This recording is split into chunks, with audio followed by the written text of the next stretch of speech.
Jadi baik, tadi hari Kamis tanggal 26 bulan Maret tahun 2020, kami unsur pimpinan telah melakukan rapat dengan beserta anggota fraksi-fraksi yang dihadiri beberapa fraksi antara lain fraksi Golkar, fraksi PD Perjuangan, fraksi Nasdem, fraksi Hanura, fraksi PAN, dan Demokrat itu sepakat untuk melakukan pembentukan pansus terkait masalah kelambatan keuangan daerah.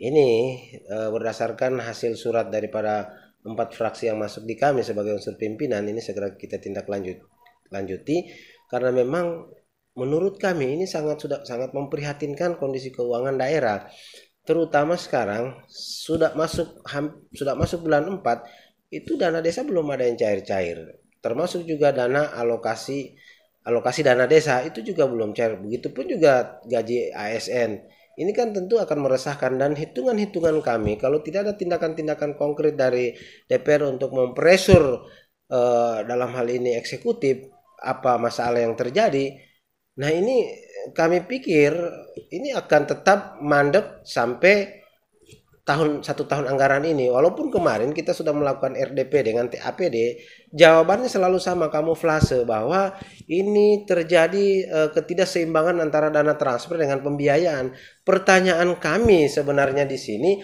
apa yang dibiayai, kenapa sehingga lebih besar pembiayaan daripada dana masuk? Harusnya kalau kita melihat dari sisi situ, dari sistem perencanaan dalam hal ini TAPD sebelumnya sudah merencanakan yang matang. Masa di tahun 2019 kemarin kita bahas APBD awal untuk 2020 tidak diperhitungkan ini akan terjadi seperti ini. Dan memang ada indikasi kita melihat di sini tata kelola keuangan yang tidak bagus. Antara lain ini dana-dana lain yang bukan peruntukannya situ dialokasikan ke peruntukan lain. Terbukti kalau kita bicara gaji, apapun alasannya, pemerintah pusat itu selalu menyiapkan setiap tanggal 1 dana gaji khususnya itu sudah ditransfer. Tetapi fakta hari ini penggajian keterlambatan gaji setiap bulan itu terjadi. Ini berarti pertanyaan kita ada apa sesungguhnya? Dan kami dari DPR membuat pansus ini bukan karena kepentingan dari lembaga kami, tetapi ini semata-mata untuk kepentingan bagi daerah, khususnya masyarakat seperti desa-desa dan seluruh ASN yang ada di Konawe Selatan. Kami tidak ingin sampai terhambat dan harus ada langkah konkret pemerintah bagaimana mentaktisi untuk supaya bisa lancar keuangan di Kabupaten Konawe Selatan. Dan tentu pansus ini terbentuk, kebetulan saya dipercayakan oleh teman-teman sebagai ketua pansus. Pada akhirnya outputnya nanti kita akan merekomendasi ke BPK untuk melakukan audit khusus kepada pemerintah Kabupaten Konawe Selatan, karena di daerah-daerah lain tidak ada yang terjadi seperti ini gitu.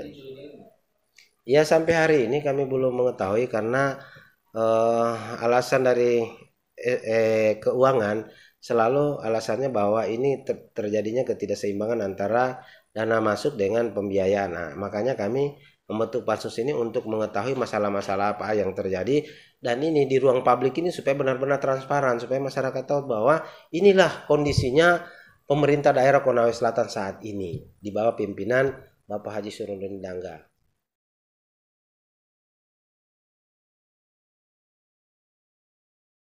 Di keterlambatan ini tentu kita tidak bisa menyalahkan salah satu instansi atau di SKPD, tetapi apapun namanya suatu sistem tata kelola keuangan di suatu daerah, kalau terjadi suatu masalah tentu semua itu kembali kepada pimpinannya. Tidak mungkin SKPD ini kan cuma mengikuti perintah dan menjalankan program-program sesuai dengan yang diinstruksikan oleh Bapak Bupati kita.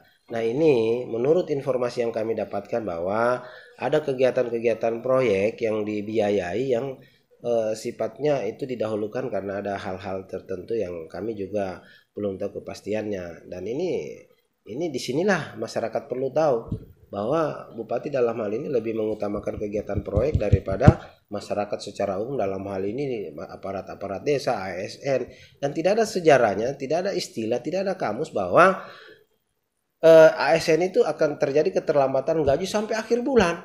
Bahkan kemarin waktu di bulan-bulan 1 parah sekali, dan ini pun juga kami dapatkan informasi bulan 3 ini katanya di atas di tanggal 15 itu sudah normal, tapi faktanya ini gali lubang tutup lubang, datang anggaran transfer untuk kepentingan lain, katakanlah untuk dana ini untuk kita beli kue dialihkan dulu dibelikan sendal, kira-kira seperti itu. Padahal, nah inilah tujuannya kami bentuk pansus untuk segera nanti apapun hasilnya untuk segera merekomendasikan ke BPK untuk dilakukan audit khusus kepada pemerintah daerah dalam tata kelola keuangan.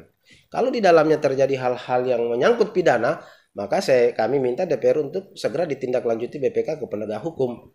Supaya ini. Tapi kalau sifatnya ini hanya kesalahan administrasi yang tidak begitu fatal, ya sudah kami minta sebagai DPR untuk segera pemerintah lakukan langkah-langkah konkret untuk pembenahan.